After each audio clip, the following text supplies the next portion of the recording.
Terkait dengan pertanyaan ini beliau sampaikan, pertama beliau ingin menegaskan dulu antara pentingnya sholat dengan keadaan iman.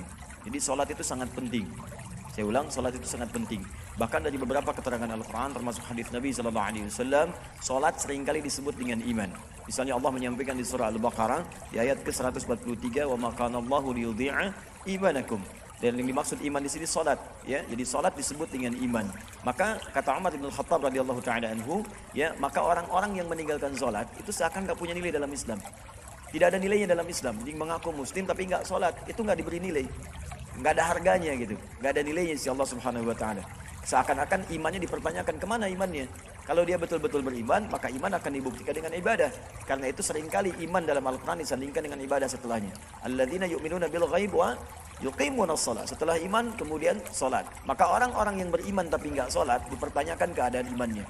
Baik, kemudian juga orang-orang yang mengabaikan salat sering dicela kemudian oleh Al-Quran. Ketika Allah menyampaikan fawailul lil musallin alladzina hum an salatihim sahun. Maka di sini Ibnu Abbas radhiyallahu taala anhuma memberikan tafsiran di sini. Apa di antara tafsirnya? Sahun di sini bukan berarti sekedar ria pada ayat setelahnya, tapi orang-orang yang mengabaikan salat. Ya, mengabaikan salat. Mengabaikan di sini ada yang bermalas-malasan, ada yang sengaja menunda, ada yang sengaja meninggalkan. Maka ini dipertanyakan, celaka kata Allah sudah beriman tapi masih kemudian mengabaikan salat. Ya, ini bagian-bagian yang sangat penting, bagian yang pertama. Maka berbahagialah ketika ada teman-teman, terutama yang bertanya seperti ini. Ini menunjukkan kadar keimanan masih melekat dalam jiwanya. Masya Allah, belum tiba waktu sholat, sudah bertanya. Belum tentu ada di kendaraan, sudah nanya. Ini menunjukkan ada iman yang sangat kuat melekat pada jiwanya. Karena itu beliau tadi menyampaikan, biasakan hati kita itu terkait dengan tempat sholat. Qalbu muta'alliqan bil masajid. Ya, hatinya lekat dengan masjid. Masjid di sini yang dimaksudkan bukan perkara tempatnya. Karena belum tentu dalam setiap kita sholat bisa di masjid. Artinya apa? Bangun keinginan kita yang sangat kuat dalam jiwa kita sehingga terpatri hati kita selalu dengan keadaan senang menunaikan sholat. Ya, bukan karena tempatnya, tapi maksudnya keadaan ibadah dalam masjidnya.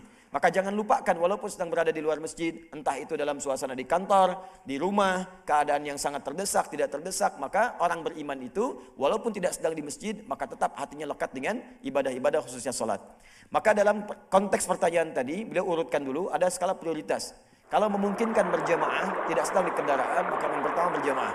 Ya, lakukan berjamaah dengan dalil salatul jamaati afdalu min salatul fardi bi 27 darajah. Salat berjamaah lebih utama daripada yang sendirian dengan 27 derajat. Maka di hadis Muslim itu baru masuk masjidnya saja itu sudah mendapatkan 25 pahala. Satu keduanya 500 tahun, dua ketiga 500 tahun, tiga keempat 500 tahun sampai dengan ujungnya. Jadi kalau bisa berjamaah, berjamaah. Kalau tak bisa di masjid, di kantor, berjamaah di kantor. Walaupun dengan teman, misalnya satu orang, sholat kan 2 orang. Kalau nggak bisa kemudian keluar rumah karena keadaan tertentu, jamaah di rumah. Ya, ibu pun demikian bu, kalau nggak bisa ke masjid, misalnya keadaan tertentu, ibu kan ada anak, ada asisten rumah tangga, jangan sholat sendirian. Ini kadang-kadang kamar ada 8, sholat masing-masing di tempat yang sama-sama. Kenapa tidak kemudian berjamaah di satu tempat, kan pahalanya lebih banyak. Ya, nah kalau tidak memungkinkan itu karena seperti keadaan di kendaraan tadi, muasalah amma di kendaraan umum, maka perhatikan sifatnya kata beliau. Jika memungkinkan mengetahui arah kiblat, maka kemudian Anda pastikan lurus arah kiblatnya, menghadap dalam takbirnya ke arah kiblatnya, selanjutnya diteruskan sesuai dengan arah kendaraannya. Jika ini memungkinkan dilakukan. Seperti naik pesawat misalnya kan, ingin ke Mesir atau menunaikan umrah atau haji, kan di layar itu Isya di monitor kan suka ada petunjuk-petunjuknya. Ini arah kiblatnya kesekian ya. Jika ada memungkinkan Anda bisa menghadap, Anda menghadap dulu seperti sunnah Nabi SAW.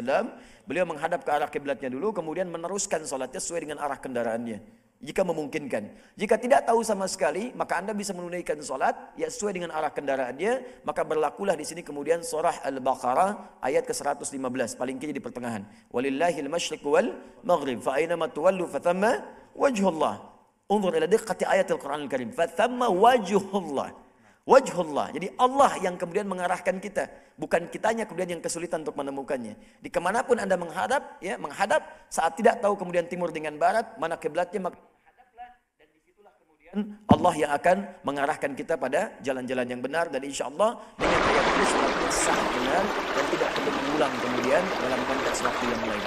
Jika ada yang kemudian bisa mendapati tempat tujuan dan masih ada bagian dari salahnya, dan kalau di perjalanan sulit bisa di motor ya, di motor, ada misalnya sedang di bis, ada di kereta, speed macet dan sebagainya, mau sholat juga penuh, nah, sedangkan Anda masih bisa sampai di tujuan, ada bagian waktu sholat, misalnya 15 menit, 10 menit, 20 menit, maka silakan niatkan takbir, diakhirkan sholat, maka saat sampai Anda sholat.